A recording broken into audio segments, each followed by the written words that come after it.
What is going on, everybody, and welcome. This is OneActual, and welcome to Eden's Gate Resurrection Savage. I'm here to give you a clear, quick, and concise guide on how to complete it.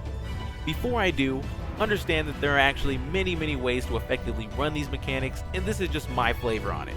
I'm going to do my best to break it down quick and easy while giving you a full understanding in case you encounter a group that's a bit different. Let's not waste any more time. Here we go. Before the fight, you are going to want to go over a few things with your group, and I will explain why and what the mechanics are when we get there. Also, you don't have to put the markers down, but I really suggest it. First thing you're going to want to do is place the markers in mid for the tanks and a Vice and Virtue mechanic later on. We use 1 and 2. Second, you are going to want to place 4 markers, A, B, C, and D, on the corners of the map for the mechanic Delta attack, or you can just know the directions, but again, I suggest it. Last thing you're going to want to do is decide who gets the 4 orbs in the laser dimensional phase, which will scare the freaking crap out of you the first time you see it. 1 north, south, east, and west. I suggest your healers and range DPS for this. Once again, I'll go over all these mechanics when they present themselves. Also take note that these mechanics will always be in the same order so you'll know what is coming and when. First mechanic is Eden's Gravity, a hard-hitting room-wide AoE for healers to heal through. Next mechanic is Vice and Virtue. The first time you see it, it will target 4 players. Spread the AoEs out, but even though it is not an issue now, get into the habit of not placing these in any of the corners as it can cause problems for the mechanic Delta attack, which I'll explain later. Eden's Flare is a room-wide AoE with a safe spot in the middle. Make sure you're tight or enjoy a vulnerability up debuff. Vice and Virtue will appear again, targeting both tanks. This is one of the reasons why my group's 1 and 2 positions come into effect. Stay away from the party to avoid cleaving, and pop a cooldown, and healers be ready to bring them back up ASAP. Spear of Paradise is the tank swap, and it follows immediately after Vice and Virtue, so healers be ready. Tanks, listen up. Main tank, take off your stance and be ready to shirk. Off tank, put on your stance, invoke during the cast. If done correctly, you will cleave the main tank first, placing a physical vulnerability debuff on them, and you, the off tank, now main tank, will take the second hit with no physical vulnerability stack. You cannot survive both hits. Don't try. Vice and Virtual 3 will happen now, targeting the healers with prey. Thought the cleaves were done? Nope. Healers, run your prey to each tank. This is another reason why we have the 1 and 2 markers. Once you make contact with the tank, it will give them the prey and add a nasty bleed effect on top of the cleaves, so hit those cooldowns. Healers, be advised you're going to need to keep tabs on the tanks because they will be suffering a heavy bleed for quite some time. He will hop to a corner and immediately cast a familiar mechanic, Pure Light. Just as normal mode, stand behind him and wait for the cast to go off. Tanks will still be bleeding. Eden Prime will then teleport to middle and cast Delta attack. You will now see the main reason for the A, B, C, and D markers, and I'm going to spend some time here. He is going to drop a targeted AoE on each player doing splash damage, so don't stand close, and then do a hard-hitting AoE in middle, so you won't want to be in mid. A lot of groups use a cardinal direction strat, which works very well, I won't deny it, where you have 1 in each corner and 1 on each side, so 4 doing a cross and 4 doing an X. That works fine. I personally found it easier to just give 2 players each letter and have them do an X, 1 closer to the boss and 1 closer to the corners. Either way works. Reason I chose mine is when you run into the second targeted Vice and Virtue that leaves the pools, sometimes someone will place it in a cardinal spot unconsciously when spreading out, and it can cause problems or panics. When you do the X, basically you only have to make sure you never place it in a corner, so you have the 4 sides to place it on. Just stay away from the boss and each other. That's it. Boss will hit the group with another hard-hitting AoE that you will want to make sure the group is topped off for, called Dimensional Shift. You'll recognize this from normal. Before casting Paradise Lost, which will target 4 random players. I'm going to make this simple. Do not touch the 8 orbs around the boss and don't stand in between them for now. If you are targeted with the big AoE, move out of the AoE and stop as soon as you're out so you're along the edge of it. Another one will drop. Do it again and basically walk it out and away from others to avoid the hard hit and vulnerability up. While you are doing this, keep tabs on the pure beam cast, as you and every member of your group need to be directly behind an orb to avoid the mechanic. If you are in mid, you will die, and not just you, but another teammate. If anyone is dead when the cast goes off, someone else will die. Every orb needs to have somebody behind it, otherwise it will fry someone who is near it.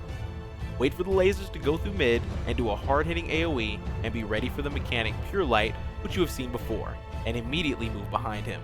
He will cast another dimensional shift, the hard-hitting AoE, so top off ASAP, and then cast Fragor Maximus, another hard-hitting AoE, before teleporting you to the DPS check. Take note that the second time you see Fragor Maximus will be Enrage, so if you see it again, it's lights out. The 2 pulsing AoEs will appear, so place yourself close to the wall and in middle, and be ready to take even more AoE damage. Do I have to tell you guys to not touch the wall? Okay, don't touch the wall. You'll die. This DPS check is similar to normal. Both tanks grab a Guardian and feel free to bring them in tight. If you are tanking them, keep them faced away from the group, as the random cleaves will hit anyone in front of them. Mana Boost is a move you must interrupt with either Interject or whatever else, or you will die, as it buffs the Mana Bursts, which are the hard-hitting room-wide AoEs. If they both get off the boost, you will die at the burst. I actually want to say you have to interrupt them both to avoid death, but it could be just one. Just hit them both. DPS these ads down before Unto Dust, or you will wipe. The cutscene will appear. Pro tip: healers, hit your Lucid Dreaming, regens, and make sure your party is topped off here. If you do, you will have full MP by the time the cutscene is over, and your team will be topped off and ready for the hit, as everyone with the exception of the tanks will be very low on health as soon as you land. Quickly top them off. Paradise Regained will be casted, and your familiar mechanics from Phase 1 will be reversed and different. Kefka vibes. First mechanic during this phase is Vice and Virtue, and this is the main reason why we have the 1 and 2 markers. Quick reminder, you're going to have 2 groups of 4. 1 tank, 1 healer, 2 DPS.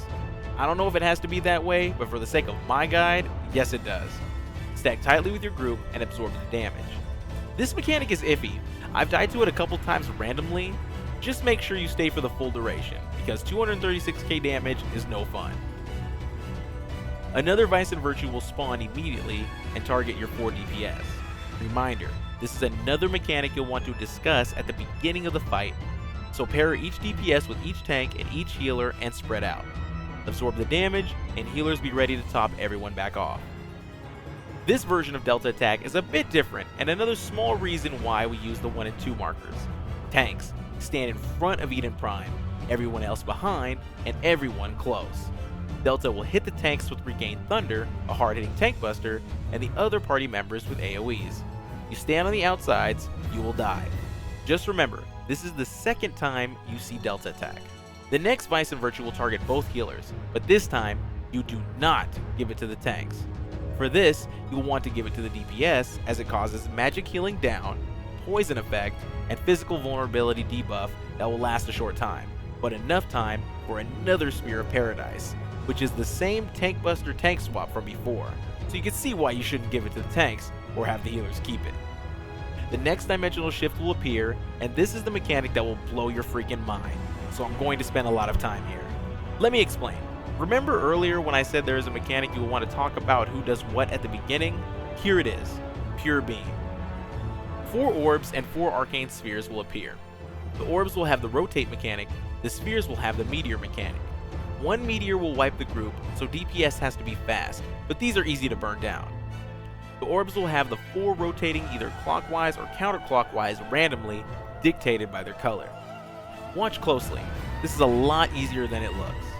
The 4 players at the beginning of the fight will pick an orb, north, south, east, and west. Each of these orbs shoots out 3 lasers in a, chicken foot style pattern and rotate. If you are west and it's clockwise, you will want to position yourself on its southern side so it fires away from the group as it rotates. If it's counterclockwise, you will want to be on the north. If you are east and it's rotating clockwise, you will want to position yourself on the northern side so once again it rotates and fires to the outside. Counterclockwise, you will be on its south. The objective is to keep the middle free. Make sense? Keep listening. Let's say the north and south are going clockwise like on screen. You want the lasers to fire away, so where do you stand? If you are on south, position yourself on its eastern side, tight along the edge of the map, so when it rotates, it fires outward. North, on its western side, so it fires outward. If it's counterclockwise, south, go to the western side along the edge, and north on its eastern along the edge. Basically, it's the same side and direction. Pro tip: have your range DPS and healers do this mechanic so the close range DPS and tanks can concentrate on the spheres. Once again, the objective is to keep the middle safe from the lasers, or you will take 999k damage. Ouch. Do some damage to the boss in the middle and be ready to move behind him for pure light. Another dimensional shift will happen. Healers, be ready. Now, I will not go into detail here, as I will just tell you what to expect and any differences. Why? Because he is going to run through the same first phase mechanics here, which you should already know. Here's the crash course. Eden's Gravity, room-wide AoE. Eden's Flare, stay tight, stay in. Vice and Virtue, tank space away from the group and pop those cooldowns. Spear of Paradise, tank swap. Vice and Virtue 2, will target 4 members with AoEs, spread them out. Delta Attack, stay away from mid and each other. Vice and Virtue 3, healers pass to the tanks, tanks be ready. Another dimensional shift will appear. Okay, here we go with the orbs again. This will once again be random. Just remember, you want to position yourself so that the lasers fire outward as they rotate. Another pure light will appear, so get behind him, and another dimensional shift. Warning, at this point you are approaching the Enrage mechanic. If you see Fragus Maximus, you are dead. Eden's Gravity will spawn, the room-wide AoE. Next is Eden's Flare, stay tight in mid. He will once again buff himself with Paradise Regained, and begin casting Vice and Virtue. This is the version where you will split into the 2 groups of 4 on the tanks, followed by the Vice and Virtue where you split into your groups of 2. Find your buddy and spread. Fragor Maximus will now spawn, and you have the final duration to kill the boss or you're done for. It's a pretty fast cast, I might add, for an Enraged. And that's all she wrote. Woo! That was a mouthful. Thank you all so much for watching my guide on Eden's Gate Resurrection Savage. My hopes are that this guide helped you out and gave you the understanding and knowledge you need to approach those party finders with confidence and get your clear. If it did help, please don't forget to hit that like button, and of course subscribe for more Final Fantasy XIV guides and videos. How was your experience? Let it be known down in the comment section below, along with any and all knowledge you veterans of the fight wish to provide for the newcomers. Pro tips are always welcome. I also want to take this time to thank you all so much for YouTube Partner. We literally hit the 4,000 hours of watch time required for partnership in less than a month of Final Fantasy content with like an average of 5-minute videos, and that is incredible. Thank you all so much for the support, and it has been unreal, and I couldn't thank you all enough. Alright, I'll shut up now, as you have a clear to catch. Get yours, family, and I hope to see you in the next one. Later, fam.